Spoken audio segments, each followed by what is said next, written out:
Welcome to the Storytellers, the radio show and podcast that features those who choose to leave their mark on the world through the art of story. I'm your host, Grace Sammon. I look forward to our time together today. Now, let's meet our storyteller. After 12 years in the jewelry business, Barbara Davis finally surrendered to the muse, leaving the corporate world behind to pursue her lifelong dream of becoming a writer. She was born in New Jersey and lives in Florida with her husband, Tom. She is the author of 8 best-selling novels in the area of women's fiction. She's including her most recent novel, The Keeper of Happy Endings, and her next novel is coming out next spring called The Echo of Old Books. I am so excited to share my storyteller microphone with Barbara Davis. I'm so happy to be here. Very excited. Barbara, thanks so much for being here because there's so much to talk about with you. Not only your 8 books, but you are a force in our author world. You are very likable, you're very personable, you're very generous, and I'll just continue to say fabulous things about you. But you also don't shy away in any of your books from some pretty tough subjects. Yeah.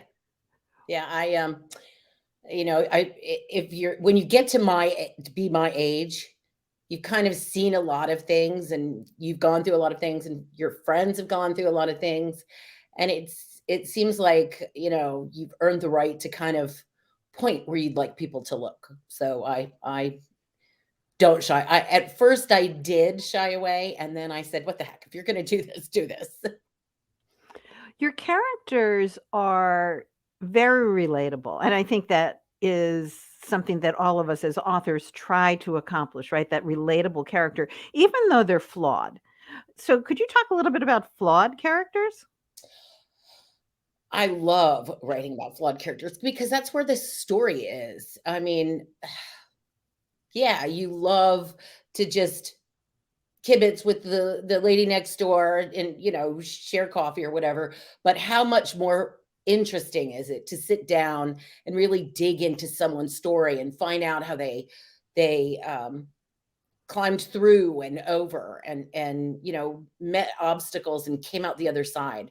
So I love being able to explore where a character starts, how they got there, the mess they're in now, and then what they finally, eventually, hopefully figure out they must do to get to the other side of their particular crisis. So you're going to have about 9 books out, I think, in a course of about 10 years. How are you that prolific, besides working incredibly hard? Maybe that's the answer. I do. I write probably 10 to 12 hours a day, 5 days a week, sometimes more, depends on if I'm on deadline or stuck. And I just love it. And I've done a lot of things in my life, and nothing has ever brought me the joy that this does.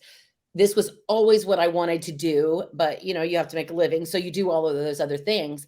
And all I said was, all I want to do is be able to make a living writing books. I don't want to get rich. I just want to do what I love. So when I got the opportunity to actually do it, I decided, like I've said before, I will work until my brain falls out of my head in order to be able to get to do this. As long as the ideas keep coming, thank you, Muse, I will keep writing them down. Where do the ideas come from? I wish I knew, because I'm terrified that one day they'll stop coming and I'll have to go look for them and I won't know where to look. Almost all of my ideas have sort of hit me in the head, sort of as whole cloth.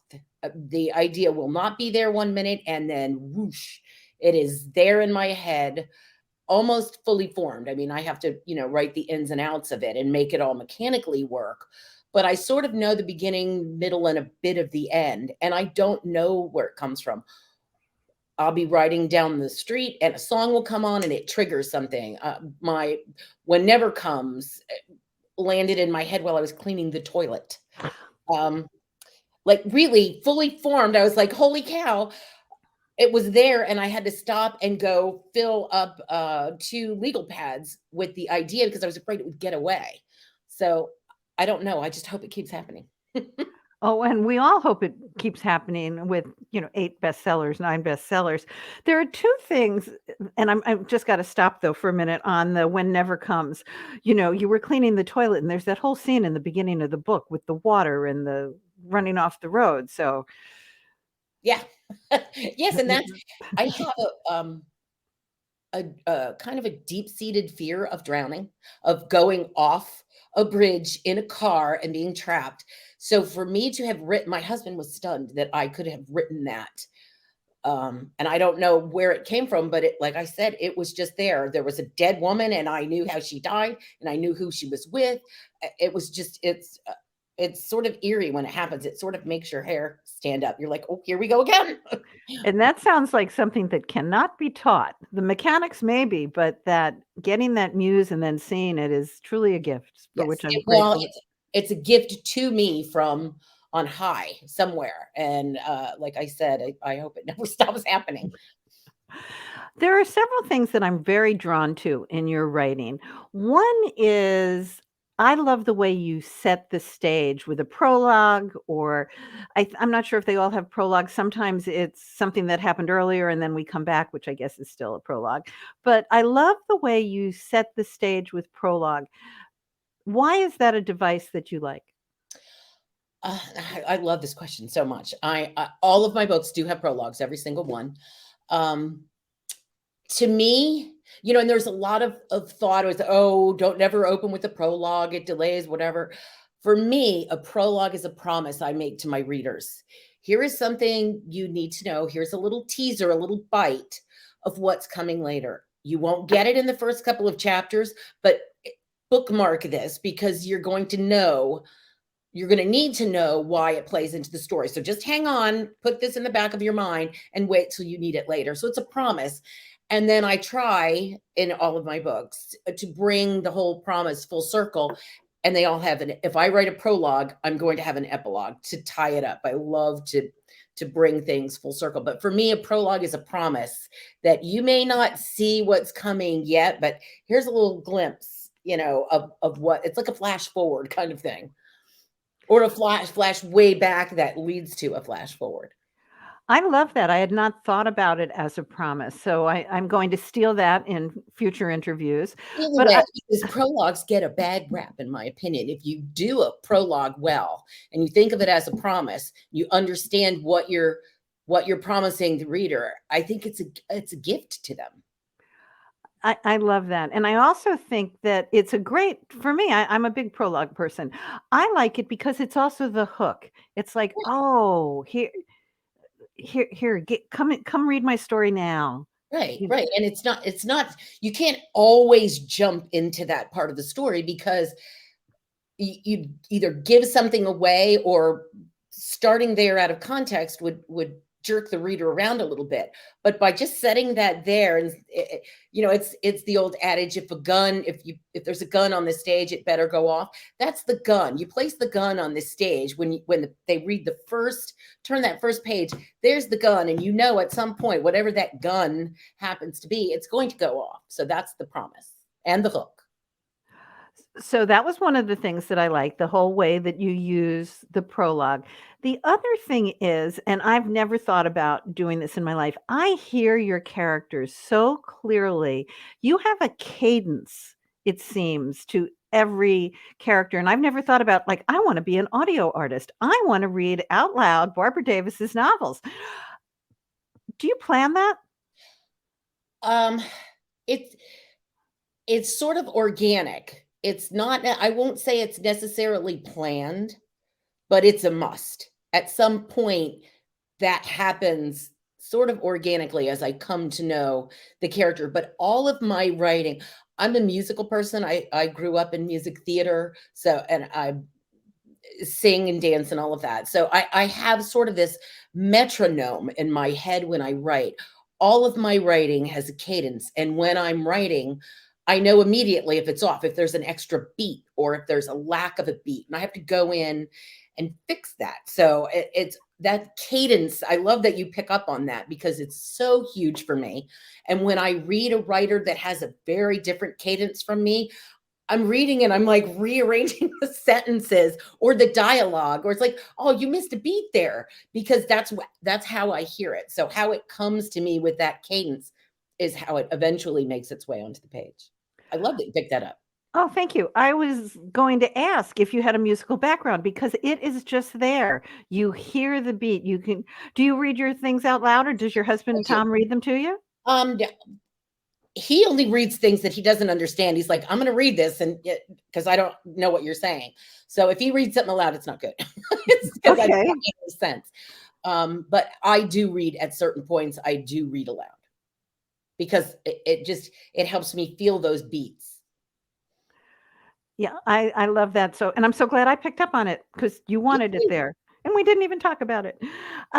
So talk to us about, well, before we talk about the book that we really want to talk about, The Keeper of Happy Endings, I want to go back to your not shying away from tough things. In The Lost Moon Girls, we open up and there are dead girls in a car.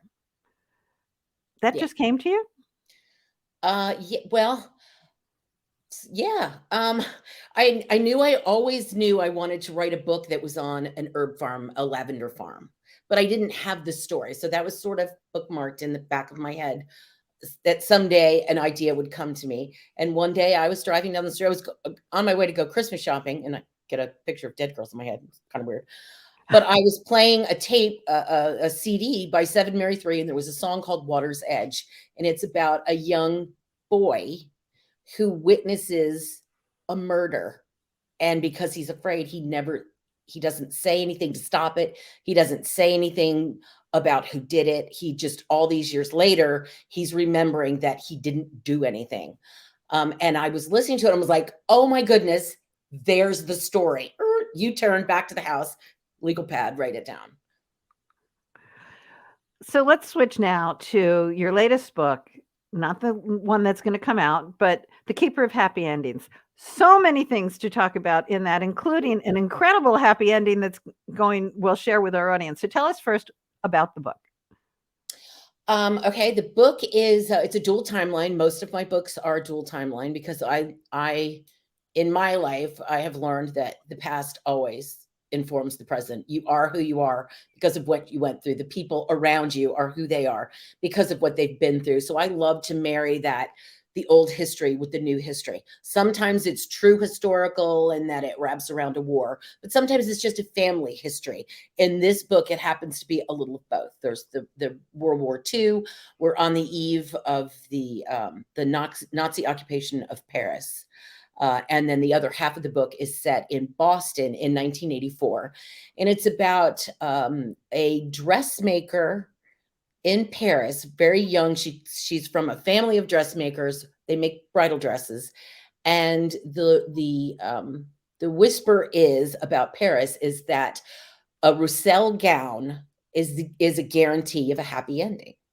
So if you manage to get your foot in the door at this very offbeat kind of bridal salon, you're guaranteed a happy ending.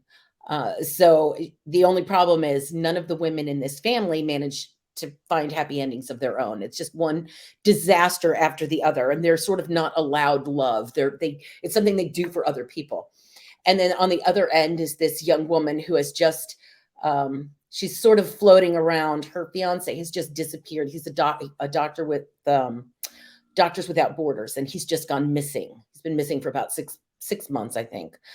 And she's sort of lost. She was going to open an art gallery, and when her fiance went missing, she just lost track and lost her way. And these two women, years after the occupation, and this woman has lost everything, literally everything, because of this Nazi occupation. She finds her way to Boston, and these two very different women, generations apart, sort of wind up entangled in several different ways, but in ways that bring healing to both of them. The Keeper of Happy Endings, which has an incredible happy ending. You have great news to share with our listeners. I do. I'm very excited. I just found out just a very short time ago, after about 8 months of negotiations, The Keeper of Happy Endings is officially being adapted for a Broadway, off-Broadway musical. So, as someone with a background in musical theater myself, I couldn't have dreamt up a better cherry for my sundae than that. So the muse delivered the story, but how does this next piece happen? Because that's got to be, my book, I need it to be a Netflix series, but yours being on musical theater on Broadway, that's pretty magical and a perfect match for you. How does that happen? Again, a gift. I don't know. I opened my email one morning. My husband was out snow blowing the driveway. We were still in New Hampshire. And I looked at my email, and there was a thing that said, a friend gave me your book and I fell in love with it. And I would very much like to discuss the possibility of a contract for adapting it as a musical. And I'm like, do what now? I mean, you always dream that Hollywood is going to come calling. I never in my life did I dream Broadway would come calling. So I'm thinking, okay, this guy's some kind of crackpot. Because this stuff just doesn't happen. But I said, whatever. I directed him toward my agent, and I figured that was the last I would hear of it. And lo and behold, about an hour later, she's like, this guy's serious. It's a heart attack. And he's like an Emmy nominated guy. And he's serious. He wants to do this. And I'm like, okay, so what do we do? And she's like, I don't know. Neither one of us had a clue how to go about negotiating that kind of a contract. It's so different from a book. So we got an attorney that specializes in plays and stage plays and that kind of thing. And just like there was like this group dynamic trying to figure this all out. And it took about 8 months to where we felt comfortable with what they wanted to do. And we signed the deal about a week ago. So. And now how does that unfold? We know, like, when we sign a book deal, it could be 2 years before somebody can actually hold your book. So how does this next step unfold? Well, there are 4, again, a learning process for me. What I do know now, I'll keep you posted. What I do know now is there are 4, what they call milestones, at which time they have to provide me with X. I think the first milestone is they need to give me 4 scenes and 2 songs.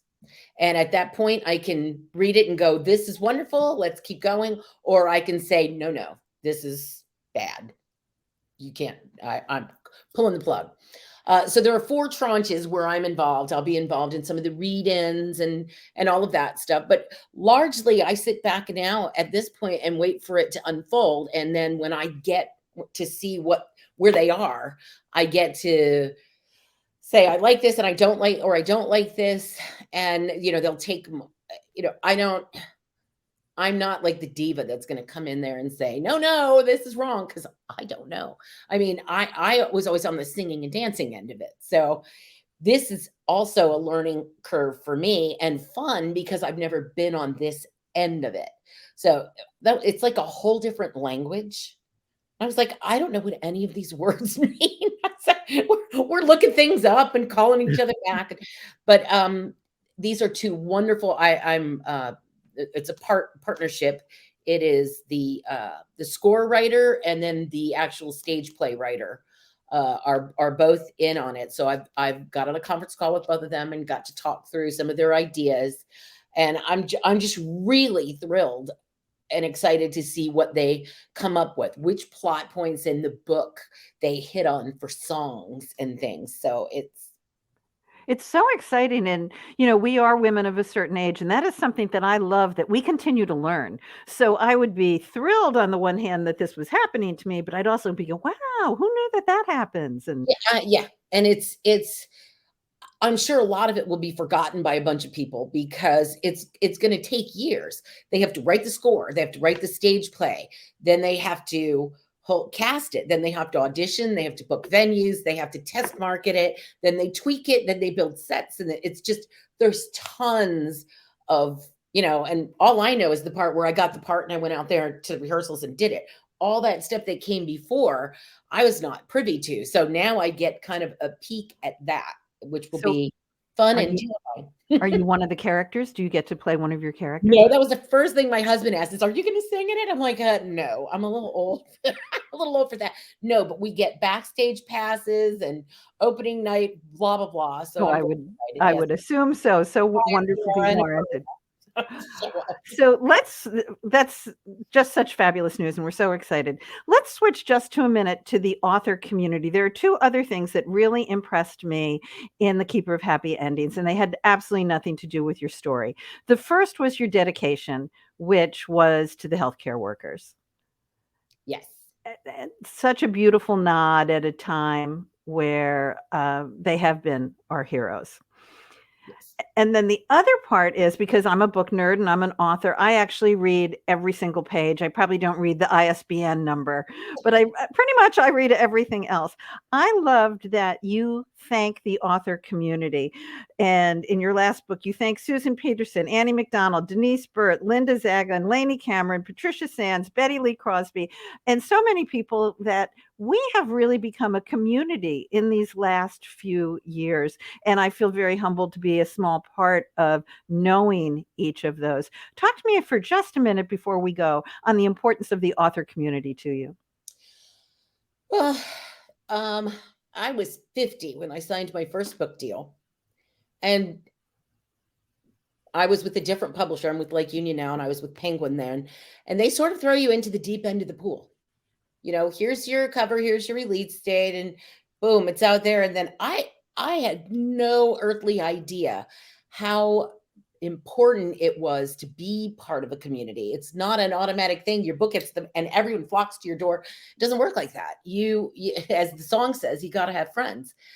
And it's quite awkward when no one knows you, no one wants to take a chance on you. They don't want to step out in faith and say, oh, read this book, because what if it's awful?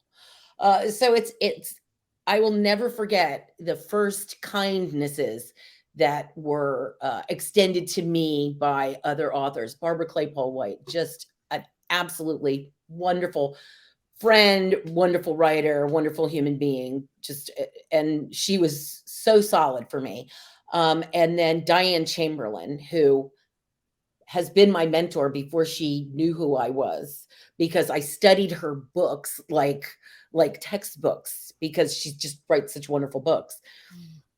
So when I approached her for a blurb, which is just the god awfulest thing you have to do, even now it's still awkward.